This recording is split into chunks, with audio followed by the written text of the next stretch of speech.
네, 뭐 시간 그냥 돼서 예, 네, 시작해 시작하면 볼게요. 될까요? 네네, 네네. 오늘 제목만 이제 제가 한번 말씀드려 볼게요. 오늘 네네. 3회차고, 오늘은 이제 김윤 교수님께서 해주시는 제목은 국민건강권 보장을 위한 의료 전달 체계 중장기 발전 방향이고요. 바로 시작을 해도 될 것 같아요. 교수님 부탁드릴게요. 네네. 네네. 제목을 제가 딱 그렇게 안 따르긴 했지만 하여튼 그 내용은 같은 내용이라서 음,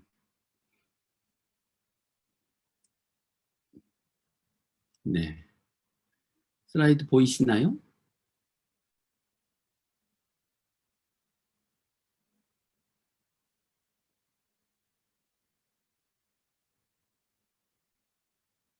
네. 예. 뭐 그 의료 전달 체계를 다른 말로 이제 의료 공급 체계, 뭐 의료 이용 체계 이런 말로 부르긴 하는데 그 일반인들이 이해하기에 전달 체계라는 말이 잘 이해가 안 가기도 하고 사실은 뭐 공급 체계라는 말이 더 정확한 것 같아서 공급 체계라는 표현을 썼습니다. 우리나라 보건의료 체계 또는 뭐 공급 체계의 문제가 뭐냐라고 이야기하면 한마디로 질서가 없는 시장이라는 말을 하고 싶습니다. 이건 무슨 뜻이냐면 첫 번째 이제 의료 그 자원의 공급이라고 하는 측면에서 우리나라는 공급 정책이라고 하는 게 사실 거의 없습니다. 그러니까 의료인이나 또는 뭐 법인이 병원을 세우고 싶으면 병원을 세우고 병상을 늘리고 싶으면 병상을 늘리고 뭐 그런 거죠. 의사나 간호사의 인력은 정원이 정해지고 뭐 수련 체계가 있긴 하지만 그 정원의 책정이나 또는 뭐 전문 과목별 전공의 정원의 책정도 마찬가지고 국가가 또는 우리 사회가 어떤 분야에 얼마만큼의 의사가 필요하냐라고 하는 것을 기준으로 해서 그런 정원이 책정되는 게 아니고 그냥 시장에서 병원이 필요한 만큼의 그 전공의 정원이 책정되는 게 현재의 상황이다라는 겁니다. 그거의 결과는 뭐냐? 병상은 과잉 공급되고 그런데 병상의 숫자만 많지 제 기능을 할 수 있는 적정 규모의 병원이 없어서 소위 이제 경제학에서 얘기하는 규모의 경제가 그 달성이 안 되는 거죠. 그 규모의 경제 달성이 안 돼서 생기는 문제는 의료의 질이 담보가 안 되고 병원 운영의 효율성이 담보가 안 되는 거죠. 지리적으로는 굉장히 불균등분포가 이루어지고 그게 의료의 양극화로 이어지고 인력은 전반적으로는 과소공급이고 의사 같은 경우 이제 공급이 적으니까 인건비가 올라가고 그에 따라서 의료비가 증가하고 의사 인력이 그나마 부족한 의사 인력이 대도시에 집중되어 있고 개원가에 집중되어 있으니까 지방에서는 의사를 구하기가 어렵고 거점 병원 역할을 해야 되는 공공병원에서는 더 의사를 구하기가 어려운 거죠. 기능적인 측면에서는 의료기관의 기능이 서로 중복되어 있고 경증 환자는 작은 병원에서 중증 환자는 큰 대학병원에서 진료받는 의료 전달 체계라고 하는 게 사실 애초에도 없었지만 뭐 지금은 점점 더 국민들의 수도권 대형병원 선호도가 심해지면서 더 심각한 상황을 맞고 있습니다. 이제 뒤에서 구체적인 숫자를 보여드리겠지만 3차 병원, 소위 상급종합병원의 경우에 상급종합병원에서 봐야 될 중증 환자를 진료하는 비율은 한 40%밖에 되지 않고 나머지 한 60%는 그보다 더 작은 규모의 병원에서 볼 수 있는 환자를 보고 있죠.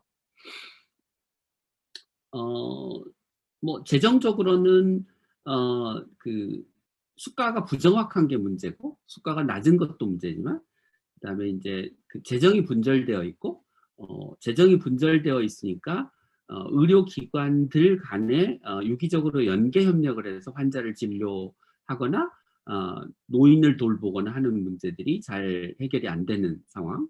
그래서 의료기관이 이제 환자의 건강 문제를 책임지고 돌보기 어렵게 되어 있는 구조가 되어 있는 거죠. 이게 이제 한편으로는 행위별 수가의 문제, 하나는 의료기관들 간의 소위 네트워크 또는 협력 체계가 없는 문제, 그 네트워크나 협력 체계에 대한 어떤 보상, 인센티브 이런 것들이 없는 것도 역시 이제 문제라고 할 수 있습니다. 우리나라에서 그 전달 체계가 무너져 있는 상황이라고 하는 게 그 보장성 강화라고 하는 이제 우리나라의 의료 정책이 사실은 그 뭐 가장 영향력이 있고 가장 핵심적인 정책이 지난 한 10여 년간 건강보험 보장성 강화 정책이었는데요. 그 보장성 강화 정책이 그 왜곡된 공급 체계에 어떻게 영향을 미치느냐라는 겁니다. 그러니까 제가 아까 무질서한 시장이라고 말씀을 드렸는데 그걸 이제 의료기관의 입장에서 보면 동네 병원이 대학병원과 경쟁을 하고 의료기관 간의 협력이라고 하는 건 거의 존재하지 않고 서로가 서로의 경쟁 상태인 각자도생의 상황에서 보장성이 강화되면 대형 병원의 환자 쏠림이 심해지고 대형 병원은 공급을 확대해서 늘어난 환자를 보게 되죠. 그러면 환자를 뺏긴 동네 병원은 과잉 진료를 통해서 비급여 진료를 통해서 줄어든 수익을 메꾸려고 하죠.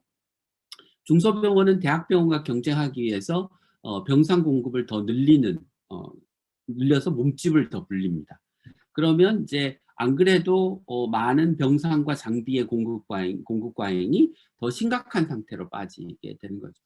여기에 이제 그 실손보험이 개입하면, 네, 죄송합니다. 얘가 가끔씩 다운이 되는데, 네.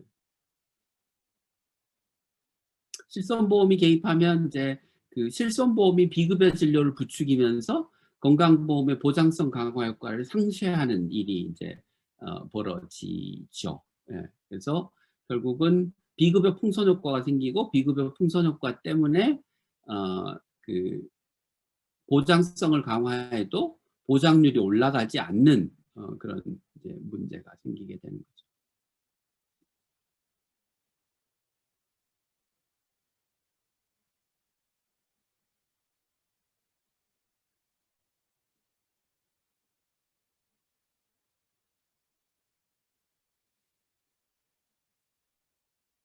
네.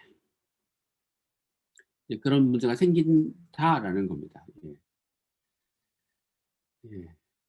그래서 결국은 그 왜곡되어 있는 공급 체계가 그 보장성 강화의 효과를 상쇄하고 또 보장성 강화가 왜곡된 공급 체계를 더욱 왜곡시키는 역할을 담당하게 된다는 거죠. 그런 상태에서 우리나라는 아마 이제 2020년 말에 GDP 대비 의료비가 OECD와 비슷한 수준에 이제 도달할 거로 생각이 됩니다. 여기 우리나라의 GDP 대비 의료비가 증가하는 양상을 보여주는 거고요. 위에가 OECD 국가인데 OECD 국가는 2008년 경제 위기, 소위 리만 브라더스 사태 이후에 GDP 대비 의료비가 거의 늘지 않고 있죠. 예. 우리나라도 요 수준을 좀 넘어가면 앞으로 보험료를 올리고 의료비를 늘리기 상당히 어려워질 걸로 생각이 됩니다. 그래서 이제까지는 건강보험이 보장성 강화가 핵심적인 화두였다면 앞으로의 건강보험의 핵심적인 화두는 지속 가능성이 될 거라고 생각합니다. 이제 아마 2023년, 2024년쯤 되면 이제 재정을 어떻게 절감하고 그 건강보험의 지속 가능성을 보장할 거냐에 관한 논의들이 상당히 될 거고 아마 공급자에 대한 정부의 정책도 아마 크게 변화하는 시기를 향후 2, 3년 사이에 맞게 될 거라고 생각합니다. 흔히 이제 우리나라 의료비 문제를 이야기하면 우리나라는 의료비를 적게 쓰는 나라라고 이제 생각들을 많이 하시는데요. 이게 우리나라와 OECD 국가의 의료 수가, 의료 이용량, 의료비를 상대 비교한 건데요. 근데 이제 OECD 평균에 비해서 우리나라는 경제 수준, 소득 수준이 낮기 때문에 1인당 GDP를 OECD 국가의 수준에 맞춰서 보정을 한 겁니다. 그러니까 OECD와 우리나라의 1인당 GDP의 격차를 고려하면 의료 수가도 100, 의료 이용량도 100, 의료비도 100이 되는 게 적정한 수준이죠. 우리나라의 GDP를 고려했을 때. 그런데 실제로 이제 의료 수가는 77%, 그러니까 저수가인 게 맞죠. 우리나라의 소득 수준을 고려해도 수가는 낮아요.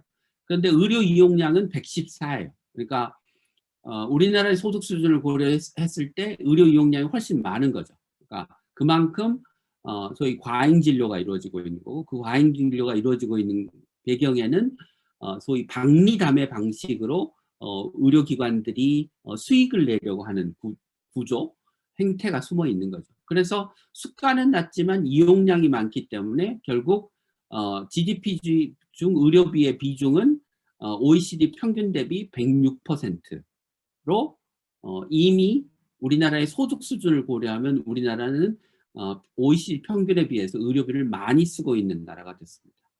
2017년을 기준으로.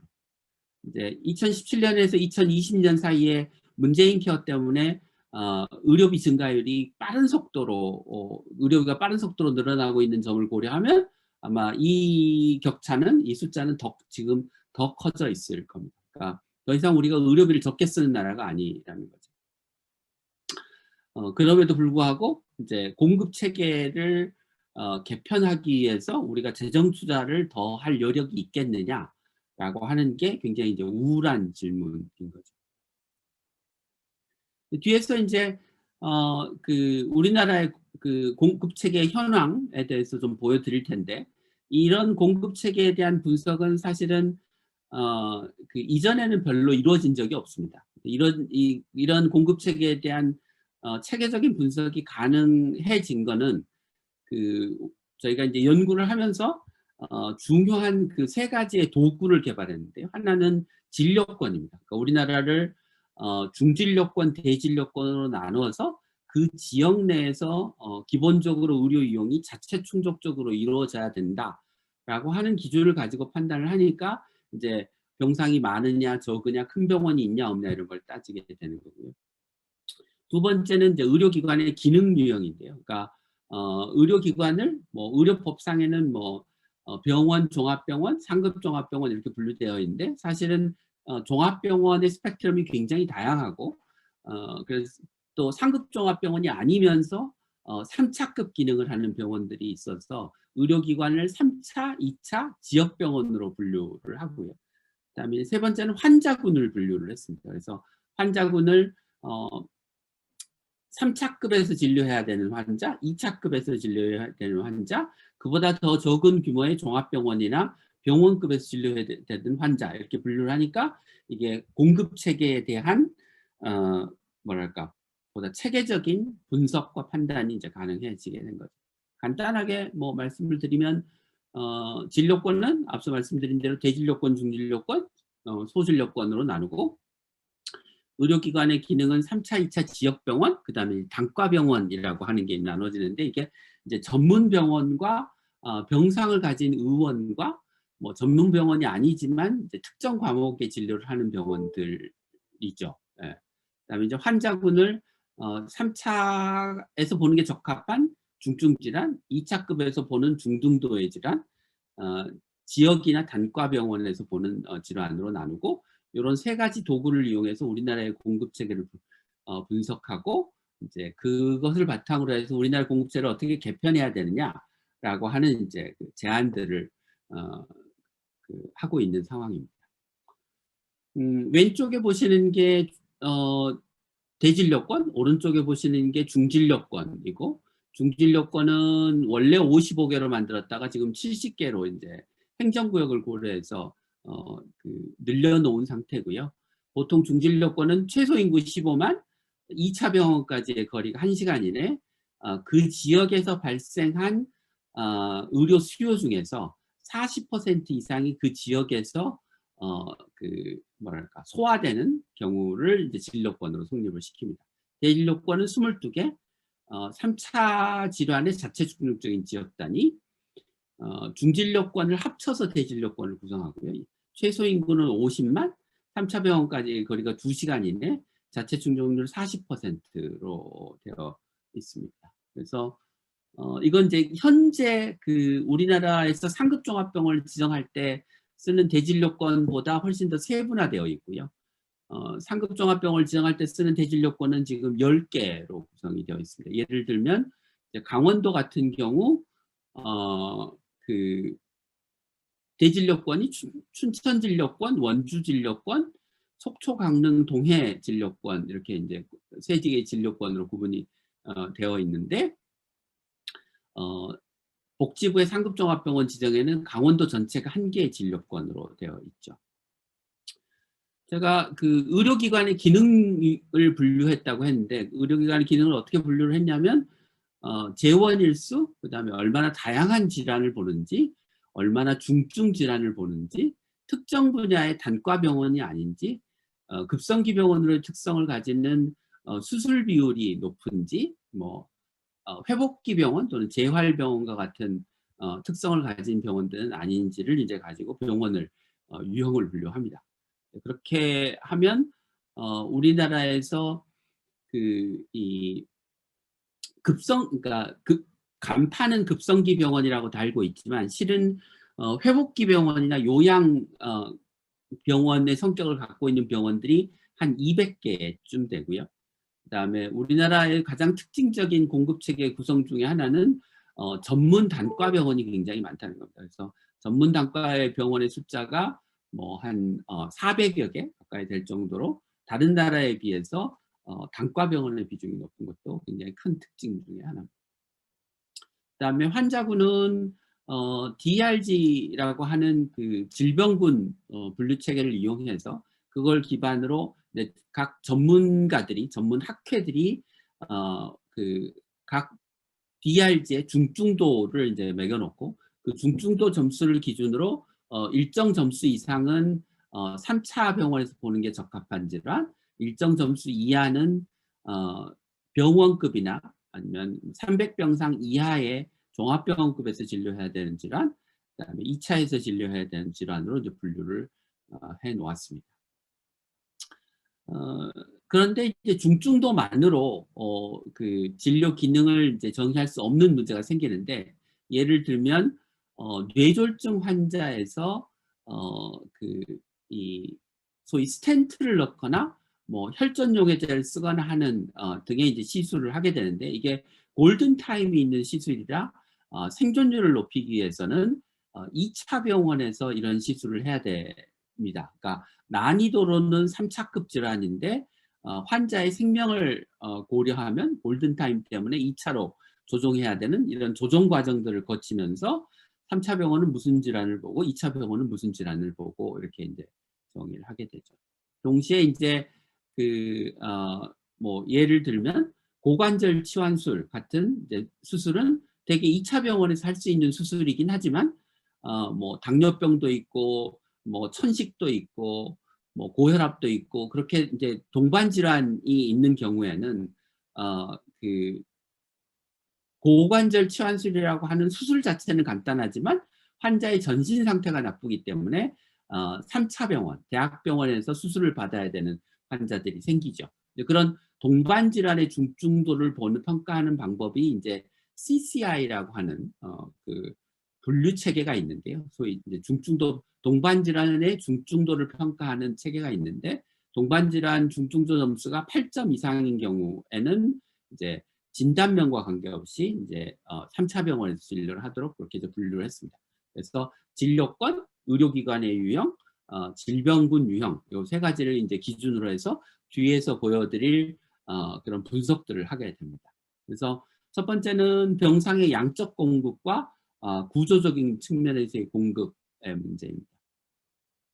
그래서 우리나라를 그 55개 중진료권으로 나누고 중진료권당 급성기 병원의 인구 1000명당 병상수를 이제 계산해 보면 가장 많은 곳이 9.9, 가장 적은 곳이 3.6으로 거의 3배 가까이 병상수의 차이가 나고 오른쪽에 지도에서 보시는 것처럼 진한 색깔로 보이는 호남 지역, 그다음에 부산 인근 지역, 그다음에 경상도와 강원도 남부 지역이 병상수가 많은 걸 보실 수 있고 이렇게 흔히 생각하는 것처럼 도시의 병상이 많고 시골의 병상이 적을 것 같지만 실은 오히려 시골의 지방의 병상이 더 많고 특별히 그 무슨 호남 지역의 그 국민들 또는 주민들이 건강 상태가 특별히 다른 지역에 비해서 나쁘지 않을 거라고 생각하는 점을 고려하면 이게 공급이 수요에 따라서 움직이는 게 아니고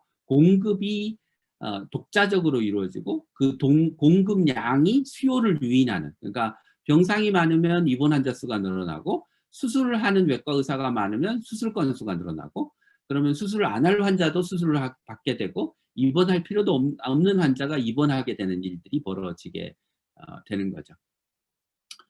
우리나라 급성기 병원의 인구 1000명당 병상 수는 6.2가 평균인데요. 보시는 것처럼 서울은 5.5로 전국 평균에 미달합니다. 근데 그러면 전국 평균에 비해서 서울이 병상 수가 적기 때문에 서울이 병상 공급이 부족한 의료 취약지다, 이렇게 생각하시는 분은 아무도 없겠죠, 상식적으로. 그러면 서울보다 병상이 많은 지역은 병상이 공급 과잉 상태라고 생각해도 말해도 별로 이상한 일은 아니겠죠. 제가 이제 공급이 의료 이용을 유인한다는 말씀을 이제 드렸는데 아마 전에도 말씀드린 것 같은데 중진료 건당 인구 1000명당 병상수와 그 지역별로 인구 1000명당 입원 건수 또는 퇴원 건수를 보면 이렇게 보시는 것처럼 아주 예쁜 비례 관계를 보이고 있어서 병상 공급이 의료 수요를 유인하는 양상을 보실 수 있습니다. 결국은 병상 공급이 필요보다 많고 그만큼의 병상을 입원이 필요 없는 환자들이 입원하고 있으면 우리나라의 의료비는 낭비될 수밖에 없는 거죠. 병상이 많아도 사망률이 감소되는 효과나 또는 그 지역의 자체 충족률, 그러니까 그 지역 내에서 의료 이용이 다 소화되는 그런 효과는 거의 없습니다. 그건 왜 그러냐면 병상 수가 많아도 병상 수가 많은 지역의 대부분은 그 작은 소규모의 병원, 뭐 100병상급, 200병상급 이런 병상들이 많기 때문에 사실 중증 환자를 진료하는 데는 도움이 되지 않아서 어차피 대도시로 가야 될 환자는 대도시로 가고 그 지역에서 진료받아도 사망률이 개선되지 않기 때문에 그렇죠. 흔히 이제 그 큰 병원이 없다고 이야기를 하면 우리나라가 그러니까 그 지역의 의료 수요가 작아서, 그러니까 시골이라서 취약지라서 큰 병원을 운영하기 어렵다, 이렇게 생각하실 수 있는데요. 그건 사실이 아닙니다. 보시는 것처럼 전체 병상 수를 의료기관의 규모별로 나눠서 보면 우리나라는 100병상 이하의 병원, 의원의 병상이 전체 병상의 60%를 차지하고 있습니다. 일본은 19%, 미국은 14%를 차지하죠. 미국처럼 인구가 광활하고 인구 밀도가 낮은 곳에도 100병상 이하의 병원은 얼마 되지 않는 데 비해서 우리나라는 60%나 되죠. 일본도 우리나라보다 인구 밀도가 훨씬 낮은 나라입니다.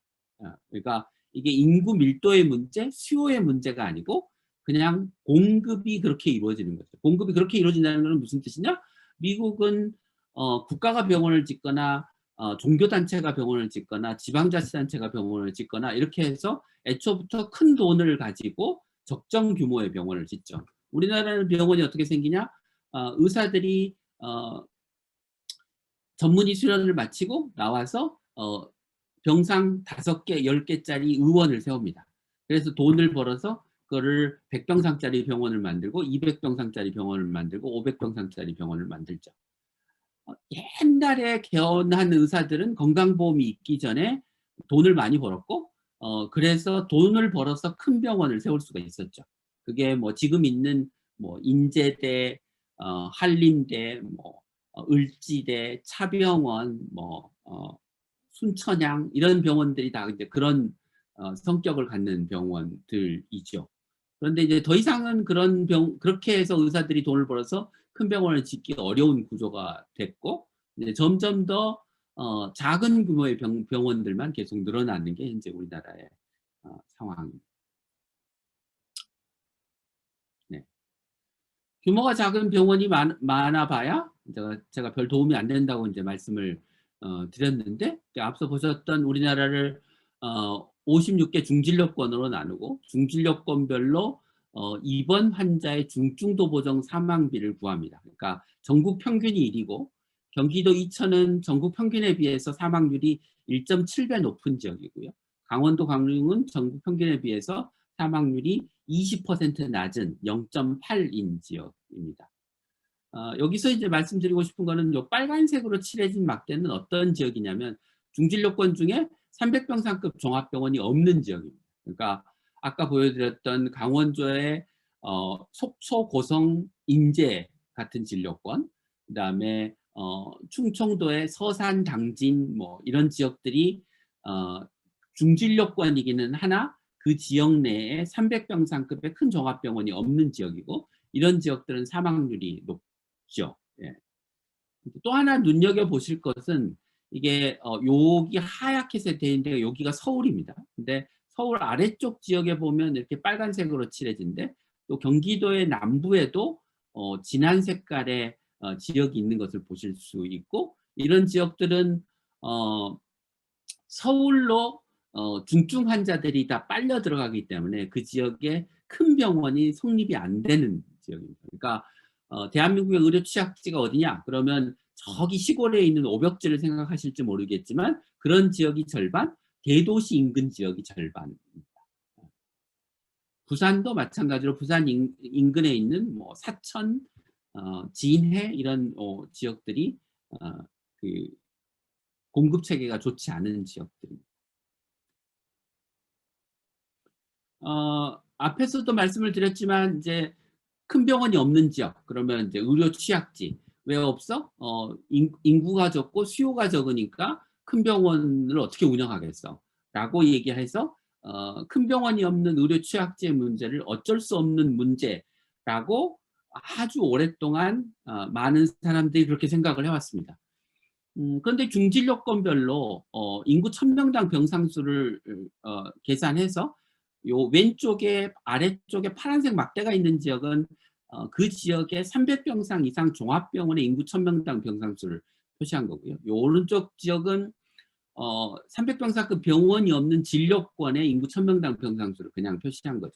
근데 그냥 시각적으로 보시기에 300병상급 병원이 있는 지역이나 300병상급 병원이 없는 지역이나 인구당 병상수는 별로 차이가 나지 않습니다. 그렇죠.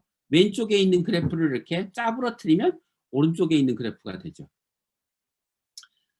물론 그 인구 1000명당 병상수가 아주 많은 지역이 있습니다. 아까 말씀드렸던 것처럼 뭐 전주, 여수, 광주, 목포, 뭐 순천, 뭐 이런 김해, 익산 이런 지역들은 특히 병상이 많은 지역이긴 하죠. 그래서 이런 지역을 제외하면 의료 취약지나 비취약지나 인구 1000명당 병상수가 별 차이가 없습니다.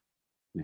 그리고 앞에 말씀드렸던 것처럼 OECD 국가의 인구 1000명당 병상수가 3.3인데 우리나라는 그거보다 2배나 많은 병상을 갖고 있고 OECD 평균보다 병상수가 작은 지역이 한 지역도 없음에도 불구하고 큰 병원이 없다는 건 말이 안 되죠. 왜냐하면 OECD는 다 큰 병원을 가지고 있는데 우리는 OECD 국가보다 평균적으로 더 많은 병상을 갖고 있으면서도 그리고 더 병상이 적은 중진료권이 지역이 한 곳도 없음에도 불구하고 큰 병원이 없다는 것은 이게 수요의 문제가 아니라 공급의 문제라고 하는 걸 보여드리는 거죠. 그래서 근데 요즘도 이제 제가 토론회에 나가서 이런 얘기를 하면 그 소위 의료 전문가, 의료 정책 전문가라고 하시는 분들이 아니 그 시골에 큰 병원을 지어서 어떻게 운영하냐라는 얘기를 지금도 하십니다. 공부를 안 하는 건지 소통할 생각이 없는 건지.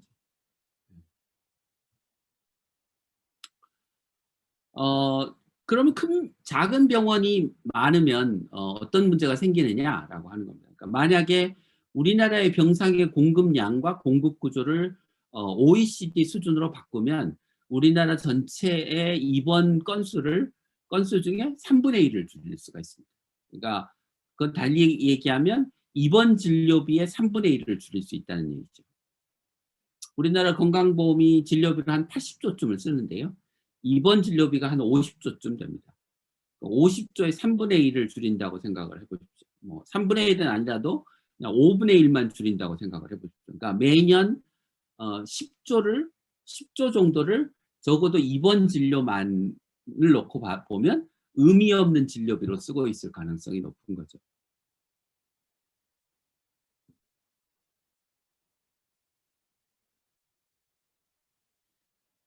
네. 이제 이게 병상 공급의 양과 구조의 문제에 대해서 말씀을 드렸고요. 이제 기능적으로 기능적으로 의료기관들이 어떤 진료를 하고 있느냐라고 하는 걸 이제 말씀드리려고 합니다. 제가 앞에서 이제 말씀드렸지만 소위 이제 3차 병원이 3차급의 중증 질환을 보는 비중이 얼마쯤 되냐면 31%, 2차급에서 봐야 될 환자를 보는 경우가 46%, 그다음에 뭐 100병상, 200병상짜리 병원에서 봐도 되는 환자를 22%를 보고 있습니다. 근데 이제 또 심각한 문제는 뭐냐면 2차 병원에서 봐야 될 환자를 한 42%쯤 보고 있고, 그 아래에서 봐야 될 환자를 40%쯤 보고 있지만 상급 종합병원에서 봐야 될 환자를 18%쯤을 보고 있고요. 그 아래 병원들도 숫자는 적지만 9%, 7%, 5%쯤 중증 질환을 보고 있죠. 이 아래 작은 병원들은 2차급 환자를 보면 안 되는 병원들인데 2차급 환자를 적게는 한 27%, 많게는 한 39%까지 보고 있습니다. 그러면 저렇게 자기 기능에 맞지 않는 환자를 이제 볼 때 어떤 일이 벌어지냐라고 하는 걸 뒤에서 다시 설명을 드릴 텐데요. 이렇게 이제 그 대형 병원들이 로의 환자 쏠림이 심하니까 계속해서 어떤 일이 벌어지냐면 큰 병원은 점점 늘어나고, 그러니까 3차급 병원은 2013년에서 2017년까지 한 1.5배쯤 늘었고요. 2차급 병원은 20%가량이 줄었습니다. 그러니까 소위 이상적인 공급 구조는 피라미드 구조라고 우리가 얘기를 하는데요. 그러니까 피라미드 꼭대기에 3차 병원, 상급 종합병원이 있고, 중간에 2차 병원이 있고, 아래 그보다 더 작은 규모의 지역 병원들이 있는 구조인데, 우리나라는 피라미드 꼭대기는 계속 커지고 허리는 점점 더 잘록해지는 구조를 갖고로 변화하고 있죠. 병원이 많으면 이제 뭐 의료비만 낭비되는 게 문제냐? 사실은 의료의 질이 떨어집니다. 그러니까 병원이 많은데 왜 의료의 질이 떨어지냐? 이렇게 생각하실 수 있지만 의료는 그 특성상 일정 수 이상의 환자를 봐야 의료의 질을 유지할 수 있다는 특성을 가지고 있습니다. 이제 그런 그 시술이 보통 난이도가 높은 수술, 시술, 중증 질환에서 발생하는데요. 대표적인 예 중에 하나가 급성심근경색에서 하는 PCI라고 하는 시술입니다. 그래서 급성심근경색에서 PCI의 시술량은 최소 의료의 질을 유지할 수 있는 최소 시술량이 있는데, 대한민국에서 PCR을 가장 많이 하는 병원에서 제일 적게 하는 병원까지 이렇게 순서대로 늘어놓고 보면 최소 시술량 기준을 300건으로 했을 때 만족하지 못하는 병원이 한 절반쯤 되고요.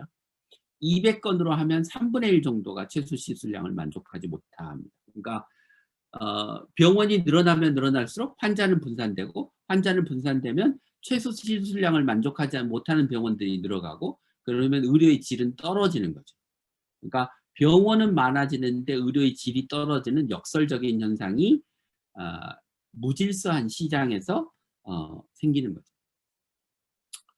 실제로 그 의료의 질이 떨어지는 이제 단적인 증거 중에 하나는 급성심근경색처럼 골든타임이 있는 응급 환자에서 전원율이 증가하는 양상을 보인다는 겁니다. 그러니까 2004년에서 2014년까지 요 맨 아래에 있는 진한색 막대가 최초로 방문한 병원에서 진료가 종결된 경우를 비율을 얘기하는 건데요.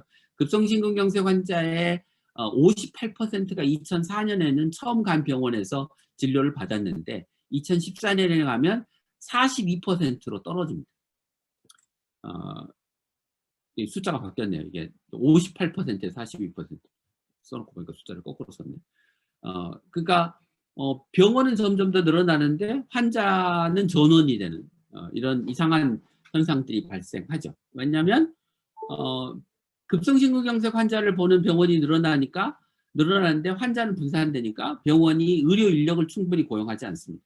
그러면 의사는 예를 들면 1년의 절반을 온콜 당직을 서게 되죠. 의사, 간호사, 의료기사가.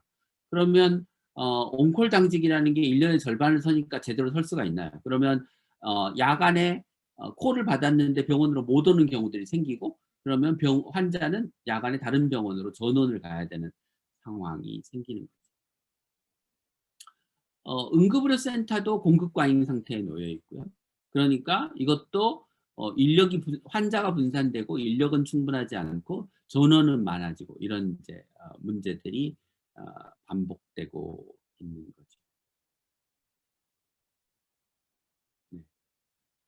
그래서 이제 이제까지 우리나라는 건강보험의 보장성을 강화하면 국민들이 아플 때 의료 서비스를 받을 수 있고, 그 의료 서비스를 받으면 그게 좋은 질의 의료 서비스라는 전제하에 국민들이 건강을 회복할 수 있다고 생각을 해왔습니다. 그런데 제가 앞에 보여드렸던 여러 가지 자료들은 보장성을 강화해도 대도시가 아니면 의료 서비스에 대한 접근성이 중증질환, 필수의료, 응급에서는 제한이 되고, 무질서한 시장에서의 공급 과잉 문제로 시골은 말할 것도 없고 지방은 말할 것도 없고, 심지어 대도시에서도 의료의 질의 문제가 생기는 현상들이 있고, 결국은 보장성을 강화해도 그게 건강 수준의 개선으로 이어지지 않을 가능성이 굉장히 높다는 거죠. 그래서 향후에 그 의료 정책은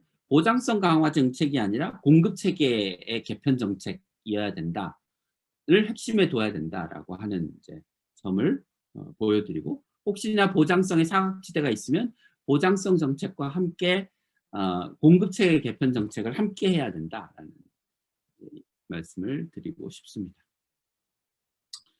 그럼 어떻게 하자는 거냐? 소위 무질서한 시장에 질서를 부여하자는 거죠. 그래서 이제 전에 제가 말씀을 드렸는지 안 드렸는지 제가 좀 헷갈리긴 하는데, 현재 건강보험의 그 의료기관 유형별로 주는 종별가산이 있습니다. 그러니까 종별가산의 총 규모가 3.8조 원인데요.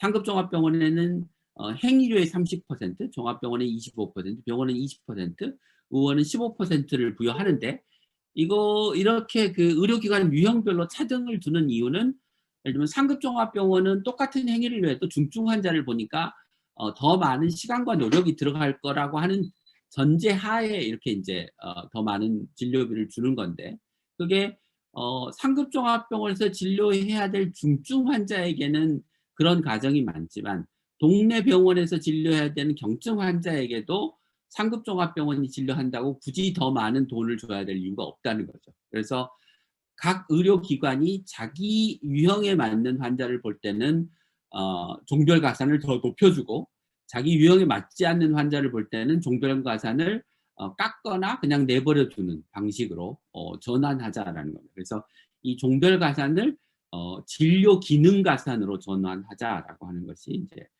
주장이 되겠습니다.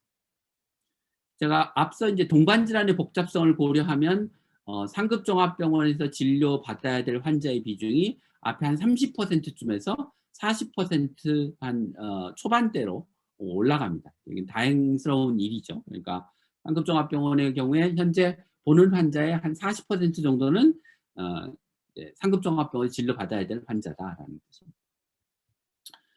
제가 앞서 자기 기능에 맞지 않는 환자를 볼 때 벌어지는 어떤 일이 벌어지느냐에 대해서 뒤에서 말씀드리겠다고 했는데, 이제 우리가 그 현재 입원 환자를 DRG로 분류하고, DRG 중에서 이제 중증도를 DRG A 클래스를 중증질환, DRG C 클래스를 경증질환, DRG B 클래스를 그 사이에 있는 중등도의 질환이라고 분류를 하는데, DRG A 클래스의 중증 질환이 3차 병원에서 진료를 받을 때의 사망률을 우리가 1이라고 하면, 그 환자가 2차 병원에 가면 사망률이 1.4배, 그 아래급의 병원으로 가면 1.9배에서 3.2배까지 올라갑니다. 근데 거꾸로 그 경증 질환을 상급 종합병원에서 진료받았을 때 사망률을 1이라고 했을 때 나머지 다른 유형의 의료기관에서 진료를 받아도 사망률에는 별 변화가 없습니다. 그러니까 자기 기능의 수준, 진료 기능의 수준에 맞는 환자를 보는 게 중요한 거죠. 그러니까 상급 종합병원에서 경증 환자를 보는 것은 사망률에 이득은 없고, 오른쪽에 보는 건 진료비는 올라가는 낭비적인 진료가 되는 거고, 2차 병원이나 지역병원, 그 아래급에 있는 병원에서 3차급 병원에서 봐야 될 중증 질환을 보면 이렇게 사망률이 올라가는 문제가 생기게 됩니다. 그러니까 전달체계 붕괴가 그냥 환자 쏠림의 문제냐? 아니라는 거죠. 서로 자기 기능에 맞지 않는 환자를 보면서 3차 병원은 낭비적인 진료를 하고, 2차 병원이나 그보다 더 작은 규모의 병원은 자기가 감당할 수 없는 환자를 보면서 사망률이 올라가는 일이 벌어지고 있다는 거죠. 네. 그래서 예를 들어서 자 2차 적합질환의 예를 보죠. 그러면 2차 적합질환에 3차급 병원에서 진료를 했을 때 진료비가 280만 원쯤 되는데요.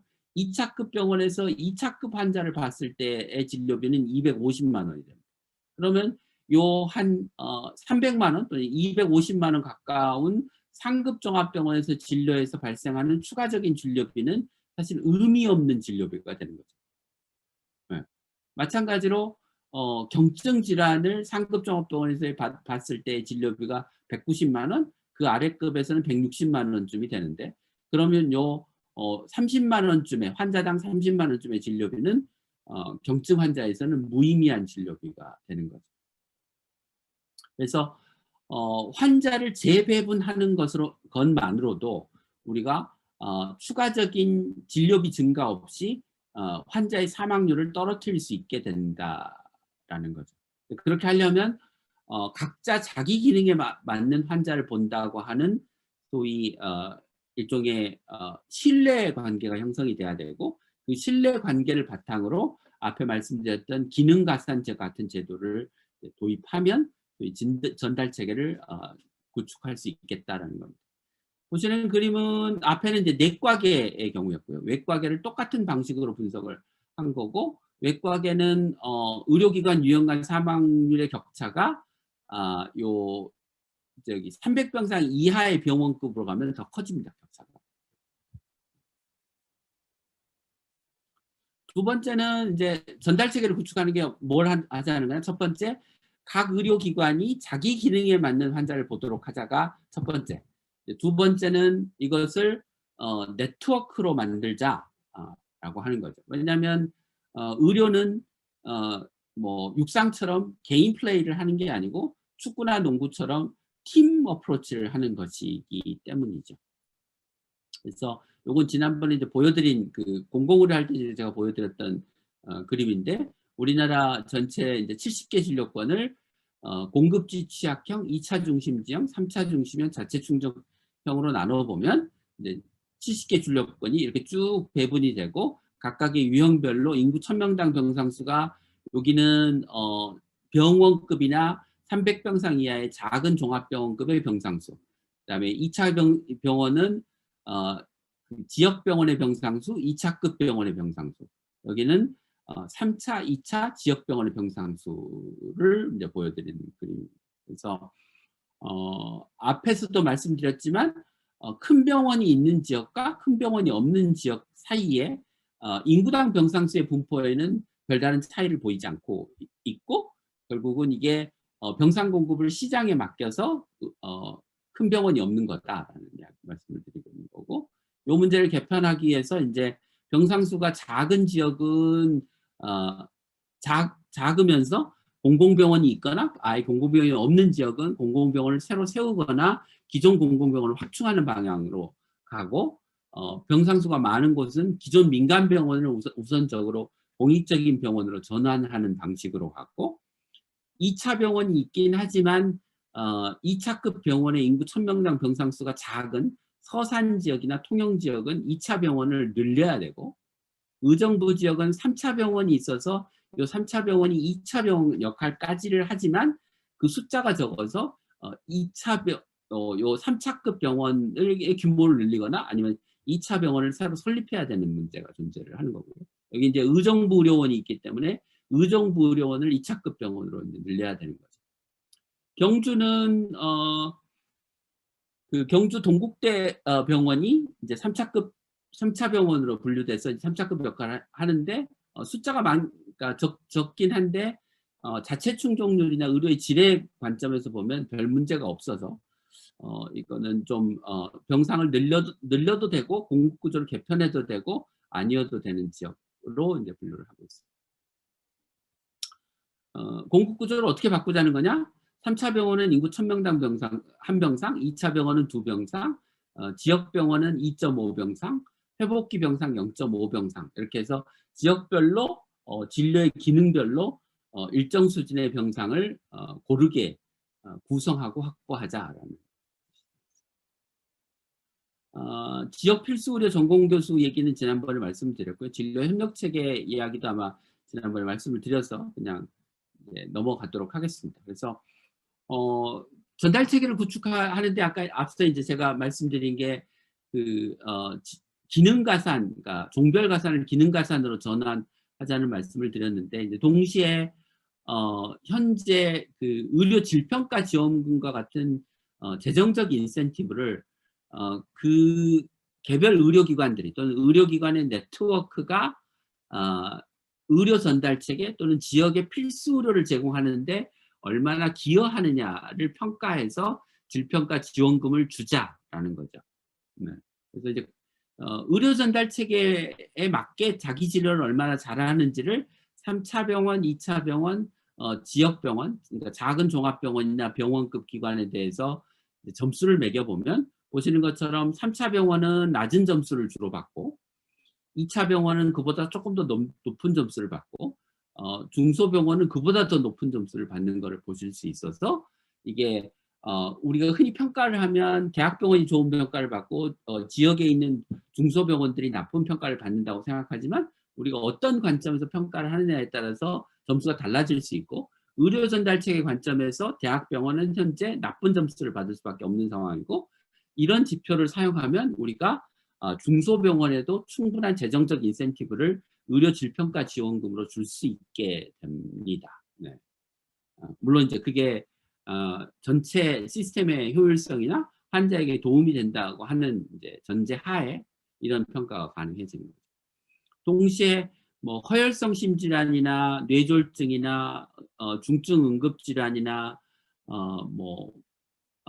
임산부에 대한 산전진찰, 분만 등과 같은 필수 의료를 얼마나 그 지역 내에서 잘 제공하느냐라고 하는 거를 이제 평가를 해보면 보시는 것처럼 이렇게 그 3차 병원 중에 20점 이하를 받은 병원이 한 23%, 20에서 40점을 36%, 40점 이상이 7% 이렇게 나오죠. 2차 병원은 4%, 12%, 42%로 3차급 병원에 비해서 낮은 점수를 받긴 하지만 이게 병상당으로 병상이나 병원의 규모별로 표준화를 하면 필수 의료 제공 기능도 3차와 2차 간에 큰 차이가 나지 않는 것을 생각보다 큰 차이가 나지 않는 것을 보실 수 있습니다. 그리고 이제 효율성에 대한 가산을 평가를 통해서 이제 그 인센티브를 주자는 거죠. 네. 이렇게 해야 앞에 말씀드렸던 우리나라에서 의료비가 빠른 속도로 늘어나고 있는 상황, 건강보험의 지속 가능성 문제에 대응할 수 있다라는 겁니다. 그러니까 효율성은 어떻게 평가하느냐? 어떤 환자가 입원하면 입원 전후에 한 3개월 동안의 외래 의료 이용까지를 다 합쳐서 에피소드 진료비를 산출을 합니다.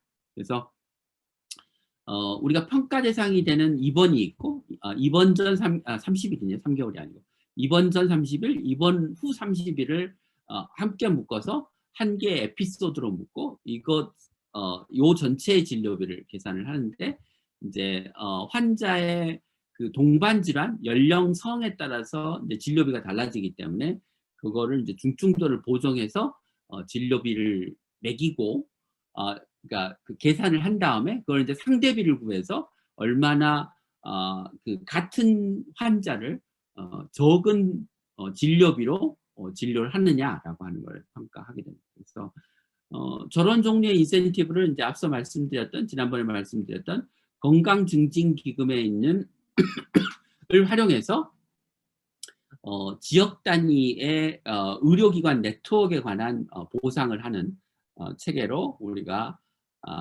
그 전환해 나갈 수 있다. 그러면 지금처럼 각자 도생을 하는 그 의료기관 간의 상호 경쟁, 무한 경쟁 각자 도생의 상황을 협력 체계로 전환할 수 있게 된다라는 이야기가 되겠습니다. 네. 네.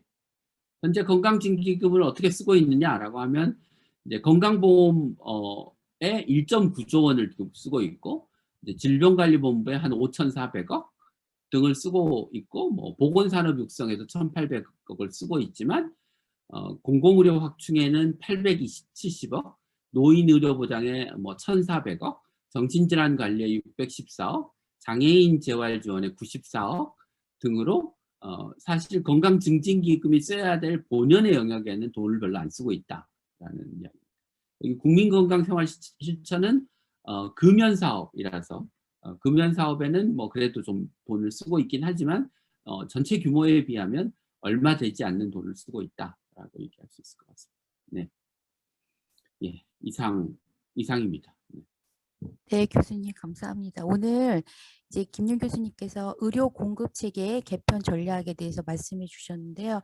일단 이제 무질서한 지금 의료 시장의 문제점에 대해서 전반적으로 말씀해 주시고, 그러면 질서 있는 시장을 만들기 위해서 어떠한 이제 전략이 있나에 대해서 의료 전달 체계를 종별 가산에서 가치, 기능병 가산으로 전환하는 방법. 그리고 두 번째는 큰 카테고리로 지역 의료 체계 강화를 위한 지역 책임병원 네트워크에 대해서 또 이 네트워크 안에서는 이번 에피소드 진료비나 중증도 보전과 같은 그런 예를 들어가지고 전략을 제시해 주셨는데요. 혹시 오늘 강의 참여해 주신 분들 중에서 교수님께 오늘도 질문 있으신 분 있나요? 이민우 의원님 오늘은 질문 없으실까요? 예, 제가 그럼 질문할게요. 네네. 잘 들리세요? 네네. 네네. 네네, 잘 네, 들립니다. 들립니다. 네, 안녕하세요, 선생님. 네네. 아무도 질문이 없어가지고, 저의 그냥 네. 개인적인 생각들.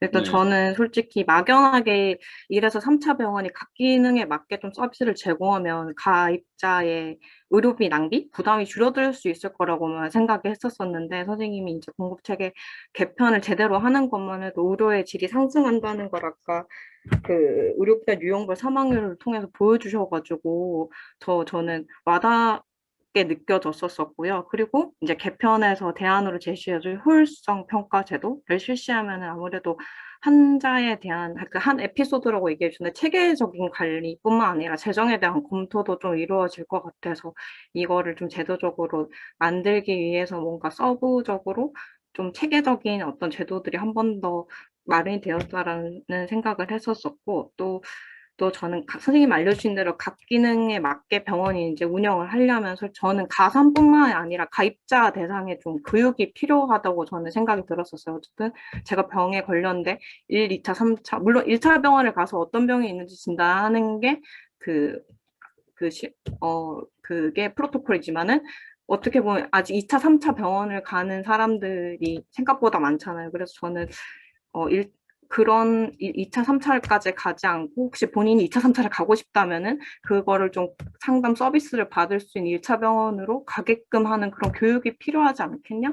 라는 생각도 좀 같이 들었었고, 그게 그렇게 되는 게 훨씬 나을지 아니면 그냥 병원에서 먼저 그런 거 개편시키는 게 나을지 아니면 물론 두 개 다 가는 게 좋을 것 같긴 한데 그렇게 접근을 하는 게 좋을지라는 생각이 들었었고, 또 예, 말이 많죠. 선생님 자꾸 이해해 주세요. 네네. 예, 그리고 선생님이 앞에 서두에 이제 2022년이나 2023년이 되면 이제 GDP 의료비가 8%대까지 이제 저희가 접근을 하게 될 거라고 얘기를 주셨었는데, 그때는 이제 건보의 이제 지속 가능성 위주로 접근을 해야 될 거고, 재정 절감에 대해서도 조금 더 우리가 심사숙고해야 되는 단계가 돼야 된다고 하셨는데, 이때 그러면은 저희가 어떤 식의 어떤 식의 대응을 하면 좋을지라는 생각이 저는 정말 많이 들거든요. 지금도 건강보험료율에 대해서도 되게 좀, 뭐라 그래야 될까, 다들 좀 부담스러워 하시는데 8%까지 일단은 지금까지 올리게 된다라고 하면은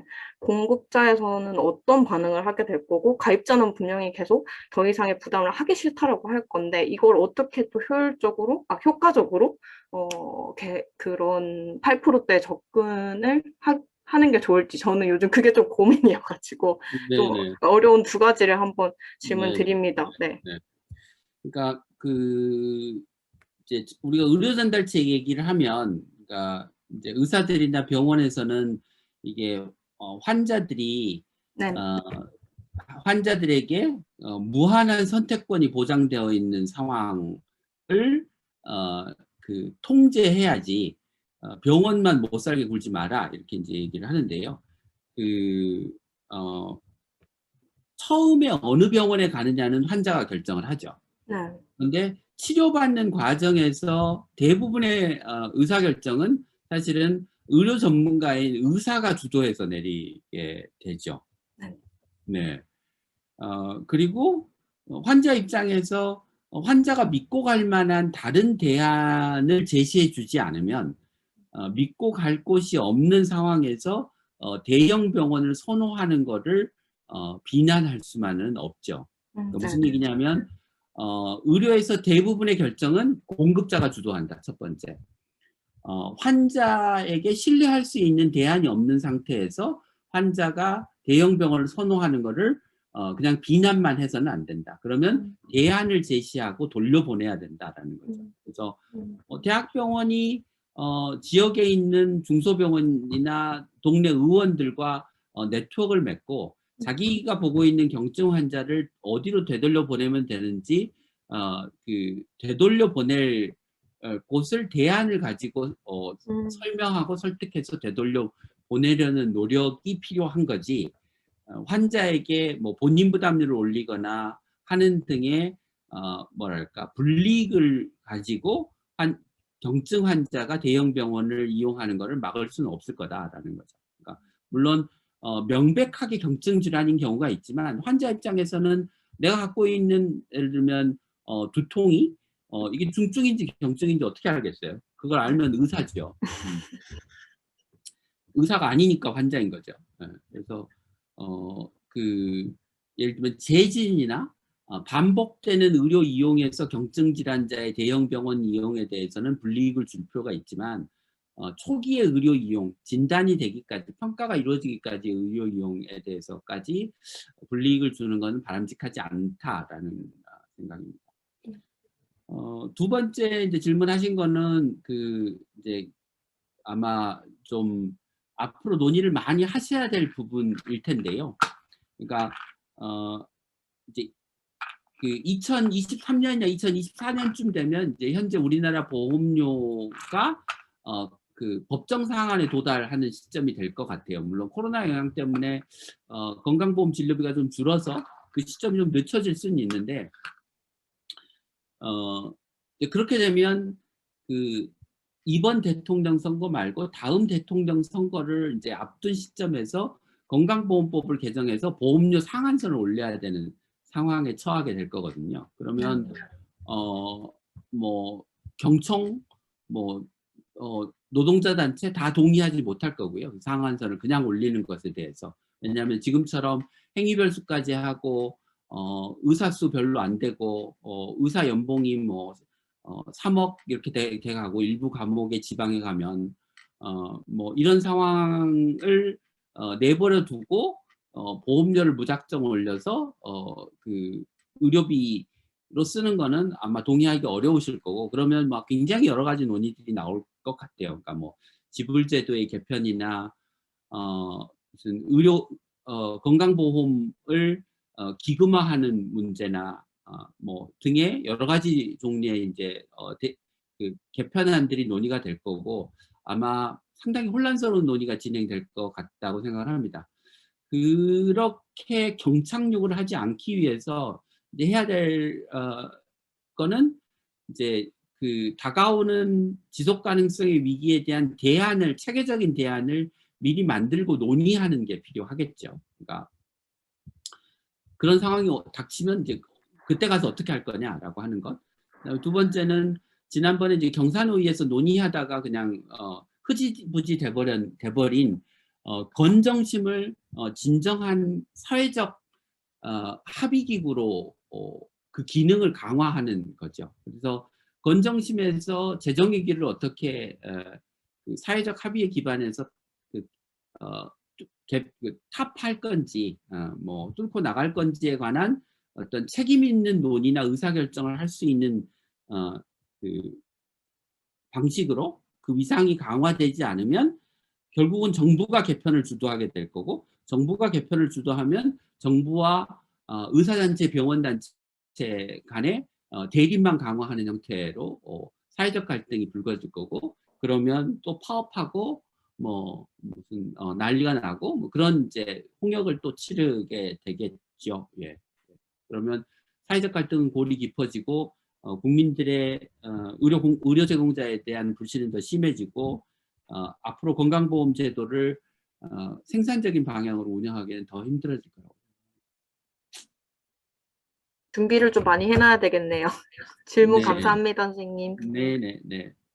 네, 오늘 그 주제에 대해서는 김윤정 차장님이 좋은 질문 많이 주셨고 교수님 답변 주셔가지고 이제 이 오늘 주제하고 좀 관련 없는 질문이긴 한데, 오늘 아침에 이제 교수님께서 CBS 한판 승부에 출연하셔가지고 사회적 거리두기 방식 지금 4단계 방역 체계에 싱가포르처럼 근본적인 방역 조치 전환이 필요하시다고 인터뷰를 하셨거든요. 되게 이제 네. 저희가 이제 그걸 같이 공유하면서 되게 인상이 좀 깊었어요. 그래서 네, 뭐 코로나가 감기처럼 관리하는 방식으로 대책 전환이 필요하다고 하셨는데 이거에 네. 대해서 뭐 좀 더 해주실 말씀 있나 해가지고요.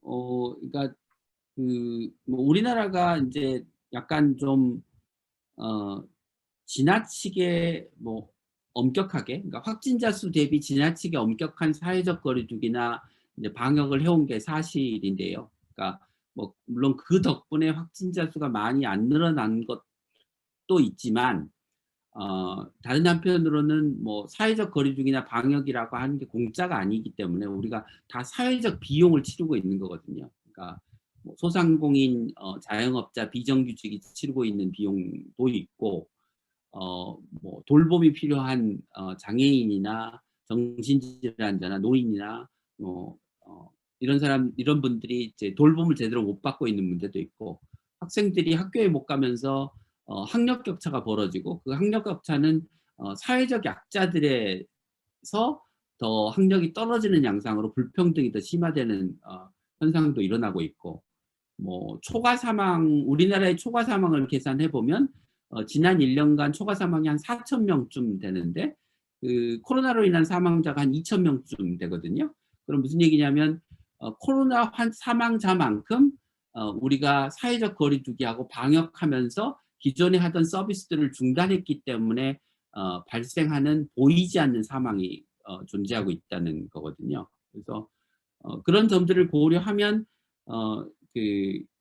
보다 지속 가능한 방식으로 사회적 거리두기를 해야 된다라고 하는 지점이 한 가지 제가 주장하는 바고요.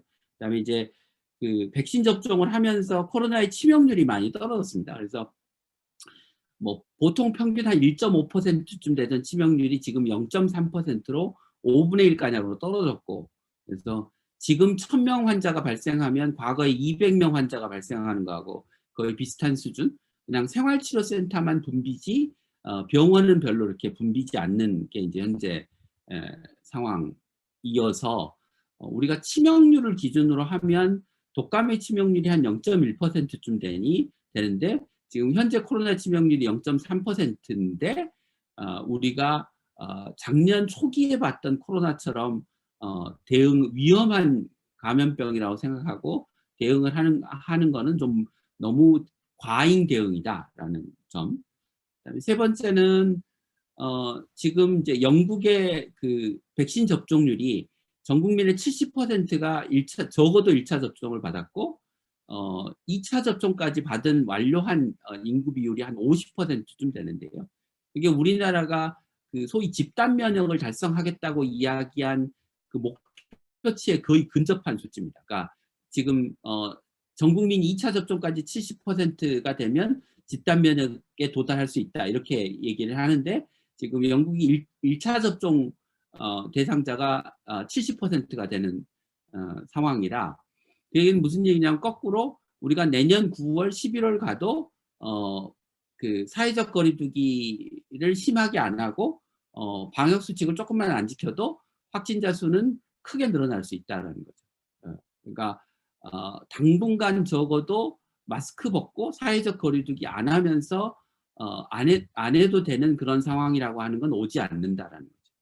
그러면 조금만 참으면 이 고비만 넘기면 괜찮을 거야라고 하는 거는 사실 희망 고문이고 그 지금 같은 상황, 지금 같은 확진자 수에 지금 같은 방식의 그 사회 경제적인 피해가 심한 거리두기를 계속하면 올 겨울 내 심지어는 내년까지도 지금 같은 방식의 사회적 거리두기를 할 수밖에 없는 상황이 된다라는 거고요.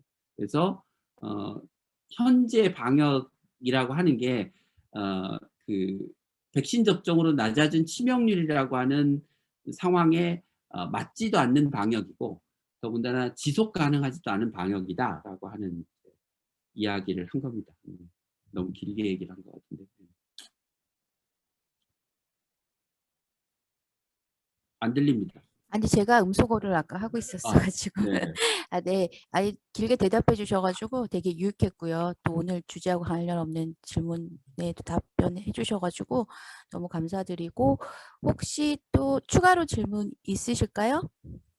이민우 의원님이 채팅방에 질문 올려주셨어요. 네. 그래서 제가 그거 마지막에만 읽었거든요. 앞에는 김윤주 사장님이 질문해 주신 거 있고 해가지고 시간도 좀 있고 해서 뒤에 오늘 아침에 인터뷰한 코로나 관련해서만 말씀드린 거고 추가로 질문 없으신 것 같고 오늘 또 생각보다 열띠게 공부를 해가지고 시간도 지난 것 같아요. 그래서 오늘 이걸로 마칠까 하고 28일에 또 교수님 또 만나 뵙는 걸로 할게요. 네, 그럼 감사합니다. 수고 많으셨습니다. 네, 수고하셨습니다. 네.